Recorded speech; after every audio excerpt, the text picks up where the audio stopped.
Kalau Pak Anies Baswedan jadi presiden, Mhm. Indonesia itu akan berubah jadi Suriah, akan jadi negara khilafah kan gitu.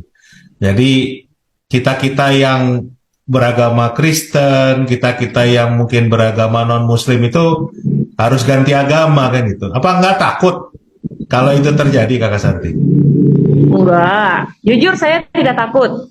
Karena saya melihat sosok Bapak Anies dari pertama kali ya, saya kenal beliau 2011 sampai saat ini sudah 2023 ya. Itu tanda-tanda itu tidak ada menurut saya ya.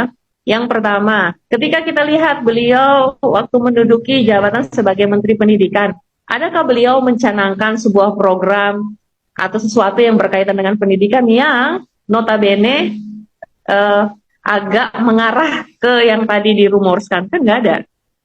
Tuh. Kemudian yang kedua, ketika beliau maju pilkada gubernur dan beliau akhirnya terpilih menjadi gubernur, selama masa jabatan beliau adakah kebijakan-kebijakan ya dan sebagainya yang beliau keluarkan sebagai gubernur yang akhirnya harus terpaksa memaksa orang-orang yang seperti kita itu untuk beralih keyakinan? Kan nggak ada, Nggak ada. terbukti kan, nggak ada gitu Justru kan. justru malah beliau membangun lebih banyak gereja dibanding masjid kan gitu. Itu yang faktanya seperti itu. Dan bahkan beberapa gereja yang sudah 34 tahun, 40 tahun itu nggak bisa berdiri, IMB-nya nggak Iya, keluar, justru karena jadi ada Pak sini. Anies itu keluar IMB-nya. Nah, Dan keluarnya bukan karena dipaksa ya kan, tapi keluarnya karena ada dialog, ada musyawarah dengan warga kan gitu. Jadi beliau betul-betul menggunakan pendekatan yang sangat humanis.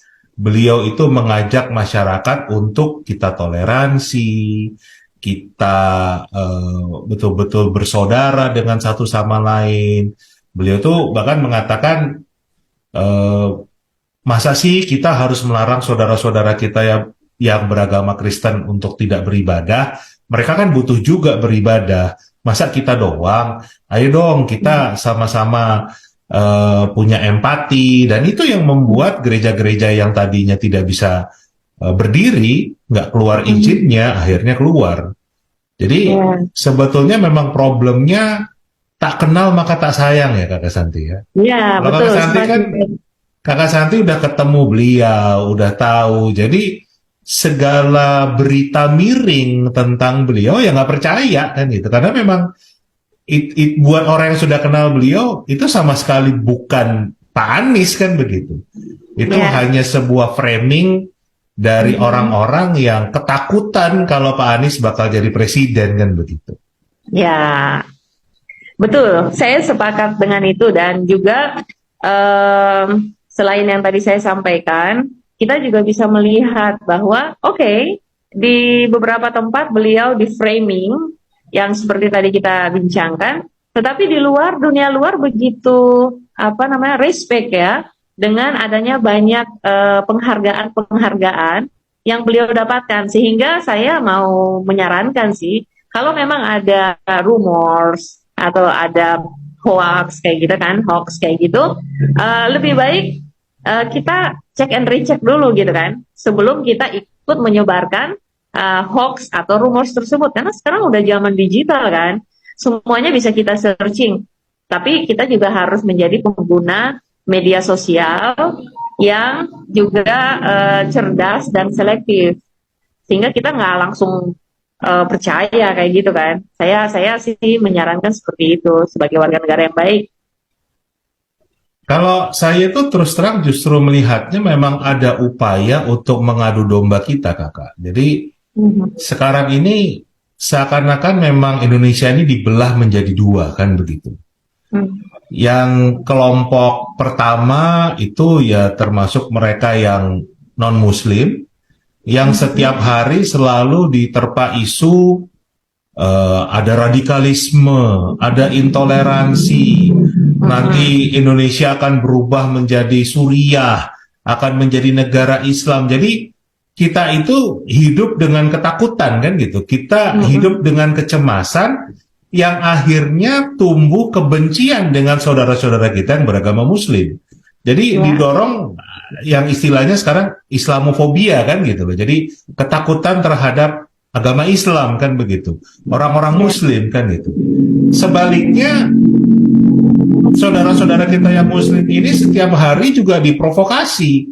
Cara berpakaiannya dihina-hina, cara beribadahnya juga diomongin, bahkan ulamanya, istri ulamanya juga di media sosial itu dihujat lah, diomongin, digosipin, dijelek-jelekin, yang akhirnya tadi kan juga membuat rasa jengah, rasa tidak nyaman, dan bisa menimbulkan rasa kebencian kan begitu.